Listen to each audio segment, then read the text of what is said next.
بسم اللہ الرحمن الرحیم۔ السلام علیکم ورحمۃ اللہ وبرکاتہ۔ کیسے ہیں آپ سب میرے پیارے پیارے سے طالب علموں؟ اللہ سبحانہ و تعالیٰ سے دعا کرتی ہوں کہ آپ سب ایمان اور صحت کی مکمل بہترین حالت میں ہوں گے۔ جی تو پیارے بچوں، آج ہم پڑھیں گے ہماری اسلامیت کی کتاب کا سبق اچھی عادتیں پرسکون گھر۔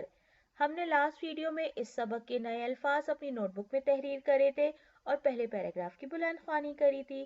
آج ہم اس کے دوسرے پیراگراف کی بلند خوانی کر رہے ہیں اور آپ لوگوں نے بالکل میرے ساتھ ساتھ پڑھنا ہے، ٹھیک ہے؟ اپنی چیزیں ہمیشہ ان کی جگہوں پر رکھیں، مثلاً اسکول کا بستہ، کتابیں، کپڑے، جوتے، کھلونے وغیرہ۔ جب بھی اسکول، مسجد یا کسی اور جگہ سے واپس آئیں، دروازے کی گھنٹی زور زور سے نہ بجائیں۔ گھنٹی بجا کر چند لمحے صبر سے دروازہ کھلنے کا انتظار کریں۔ ہے نا پیارے بچوں؟ ایسا ہی کرنا چاہیے نا ہمیں، کہ ہمیں اپنی کتابوں کو اس طرح پھیلا کے نہیں رکھنا چاہیے، بلکہ اس کو ایک شیلف میں اچھی طریقے سے سیٹنگ کر کے رکھنی چاہیے۔ ہمیں اپنے اسکول کا بستہ اس کو جگہ سے رکھنا چاہیے، اور ہمیں اپنے جوتوں کو بھی بالکل جگہ سے رکھنا چاہیے، ادھر ادھر بالکل نہیں پھینکنا چاہیے، ورنہ کوئی اس میں اٹک کے گر بھی سکتا ہے نا؟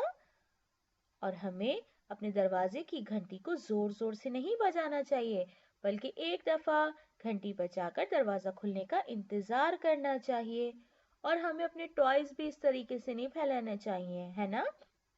ہمیں اپنے کھلونوں کو ایک جگہ کسی جگہ پر یا ایک باسکٹ میں سنبھال کے رکھنا چاہیے، ہے نا؟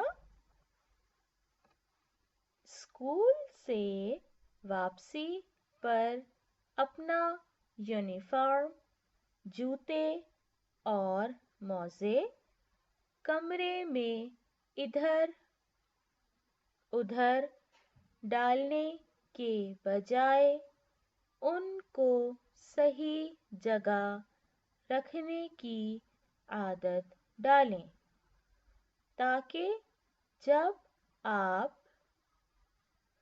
کو ان کی ضرورت ہو وہ فوراً آپ کو مل جائیں۔